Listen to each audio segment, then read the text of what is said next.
Guys, our friends at Ridge have done it again. After creating the world's greatest wallet, they have now launched the Ridge key case. You no longer have to be bulked down by your old jangling keychain. You got to try it out for yourself. Click on the link in the description below. Use the promo code Chael. That's going to get you 10% off. And look how good it goes with my Ridge wallet. The Ridge key case secures between 2 and 6 keys. It organizes your keys in a compact silhouette and folds out for easy access. There are 6 colors and styles, including carbon fiber and my favorite, burnt titanium. The Ridge team is so confident that you like it, they're going to let you test drive it for 45 days. If you don't love it, send it back, get a full refund. Go to ridge.com/Chael to save 10% today, or just click on the link below. Nate Diaz came out. He was talking about Jake Paul, talking about boxing him. He said that absolutely, I'm trying to quote here, absolutely is one of the options. Now, I give you those words exact because Nate never plays with us, the audience. Ever. He's got the right to. He could be starting it right now. But he never does. And he didn't say, I'm looking to fight Jake Paul. He didn't say, let's see how Jake does with Anderson. He didn't say any of that. He said, absolutely, that's one of the options. Those are his exact words. I believe him. But I'm not focused on Jake Paul. I'm focused on the last word, options. I think he has a few things that he's looking at. I don't know what they are.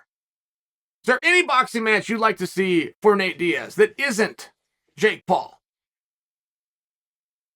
I'd be curious what your answer is.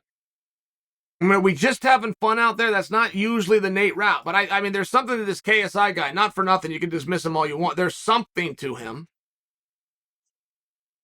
There's something to Logan Paul. I'm not sure why we've necessarily identified Jake exclusively. There's something to the winner of Paul versus Anderson. I don't know.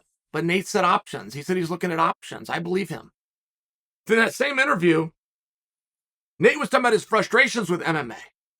And Nate not ever being happy with anything, by the way, really is an interesting part of a Nate interview. I mean, it really is. I mean, he was talking about MMA and he's having to do everything. He's not wanting to do everything. He was wanting to focus just on boxing. I mean, it's a really interesting thing.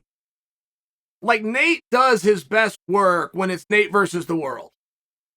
And even though he was the highest paid guy on the card who came out smelling like roses and is the most likely to do a multi-million-dollar event in his next competition, he's still mad. He's mad about everything. And it's fun. I got to tell you, it's fun for me. It's funny to hear him complaining that the UFC was making him do MMA. This is a black belt in jiu-jitsu.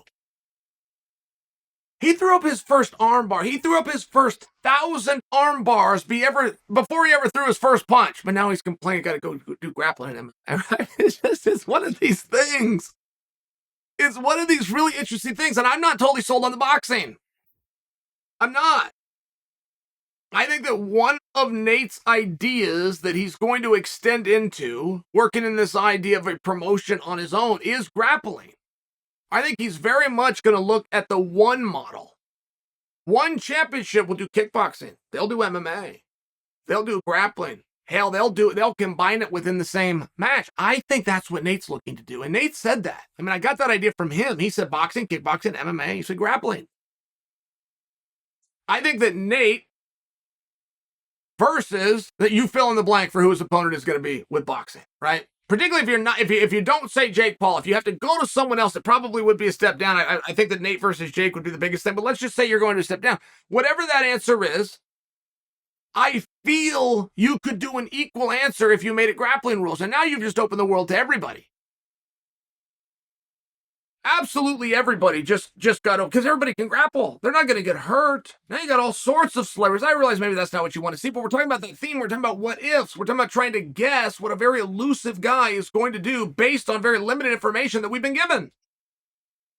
I believe him that his promotion, or wherever he's going, is going to encompass multiple disciplines. I also believe him that he is looking at Jake Paul and that he also has options.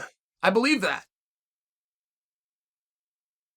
I'm just guessing. I'm just trying to ask you what they would be. What I was promoting was doing a grappling match.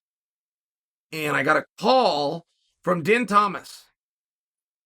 And Den Thomas was working with Shaquille O'Neal. He was training Shaquille O'Neal, and Shaq wanted to do a match. So it's like, okay. And I found another NBA guy training out in California, plays for the Lakers right now. Do you guys want to grapple? And this was big. And I'm running all behind the scenes, right? I'm running past Dana. I'm trying to get the numbers, and I'm calling ESPN and seeing what can get on SportsCenter. And they were very interested. Whatever Shaq was going to do, they were very interested. And I told Dean, you know what? If Shaq really wants to compete, I think this Laker is probably a really good idea. He's going to be training on the West Coast. You're training on the East Coast. We got a real easy story to tell. 2 basketball players, 2 big guys, 2 guys that have never done it before. 2 guys played for the Lakers. We got all of. But what if it was George St. Pierre? And Dean laughed. Oh, come on, St. Pierre on his first night. I said, but think about it. If this is for fun, if this is for exposure, we could take the competitive aspect out of it right away. So now it is just for fun. And we could put Shaq in there with George St. Pierre.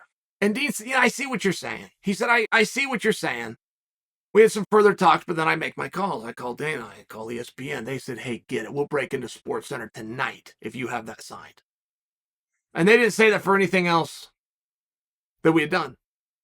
So we will break into SportsCenter tonight to announce that St. Pierre versus Shaquille O'Neal in Submission Underground. So I'm just sharing for you. There are options out there that you haven't considered. Ali Abdelaziz went on record saying the first million buy pay-per-view of a grappling match is if we can get St. Pierre versus Khabib. I don't know that would do $1 million, but I get Ali's point fully. And what if it was Khabib versus Nate in a grappling match? What if it was St. Pierre versus Nate in a grappling match? I'm sharing for you. There's options out there and we're not seeing them. Something is happening that Nate is very sure of. He has a bird in the hand somewhere. We're not seeing it. How are we missing it? What could it possibly be? Jake Paul in a boxing match is one of the options. That's what he said. And he always tells us straight. So let's just start guessing, just for fun. And I would encourage you, keep grappling on the table. Consider MMA. Of course, consider the boxing. Keep grappling on the table. Think of a big star. Think of a big match. Think about Khabib versus St. Pierre, and you would buy that. You would stop what you were doing. Absolutely, you would. Think about something along these lines. But think about it with one half of that match being Nate Diaz. I'd love to hear what you come up with.